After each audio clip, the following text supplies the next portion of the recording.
তো সেদিন কিন্তু একটা বিয়েবাড়িতে খেয়েছিলাম কাঁঠাল দিয়ে চিংড়ি, খুবই কিন্তু টেস্টি হয়েছিল। তো আজকে সকাল সকাল হঠাৎ দেখি মামার পাপা এই বড় বড় চিংড়ির সাথে কিন্তু কাঁঠাল নিয়ে এসেছে। তো দেখি কিন্তু বেশ ভালোই লাগছিল, চিংড়িগুলো দেখো বেশ বড় বড়। তো আজকে ভাবছি চিংড়ি দিয়ে কাঁঠালটা একদম বিয়েবাড়ির স্টাইলে রান্না করবো। আর এখানে কিন্তু কুমড়ো এনেছি, কুমড়োটা কেটে রেখেছি ভাজি করব। আর দেখো কাঁঠালটাও সুন্দর করে কেটে রেখেছি, চিংড়ি মাছটাও ছাড়িয়ে রেখেছি। তো এটা কিন্তু এখন রান্না করব। তো এবার কিন্তু চিংড়ি মাছটা নুন হলুদ দিয়ে ভালো করে কিন্তু ভেজে নিব। আর দেখো চিংড়ি মাছটা ভাজার সাথে সাথে কিন্তু একটা সুন্দর তেল বেরোচ্ছে। তো এটা কিন্তু চিংড়ি মাছেরই তেল। তো দেখো একটা কিন্তু সুন্দর সেন্টও বেরোচ্ছে। তারপরে কিন্তু সেই তেলেতে আলুগুলো আর কাঁঠালগুলো ভালো করে ভেজে নিয়েছি।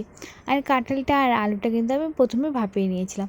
তারপরে মাংসতে যা যা মশলা লাগে আদা জিরে পেঁয়াজ রসুন সব কিছু মশলা ভালো করে কষিয়ে ভেজে রাখা কাঁঠাল আলু আর চিংড়ি মাছটা কিন্তু দিয়ে দিলাম।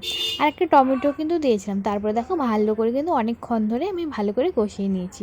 তো দেখতেই পাচ্ছ কষানোটা কিন্তু দেখতে বেশ ভালো লাগছে। তারপর কিন্তু এটাতে আমি গরম জলই দিব।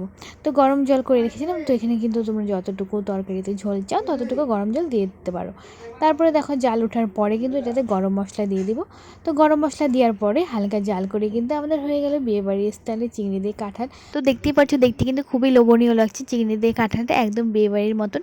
তারপরে কিন্তু মামার পাপাও খেয়ে নিল। তো ও খেয়ে বলছিল কিন্তু একদম বিয়েবাড়ির স্টাইলে হয়েছে আর খুবই কিন্তু টেস্টি হয়েছে। তারপরে কিন্তু চটপট করে আমিও খেয়ে নিলাম।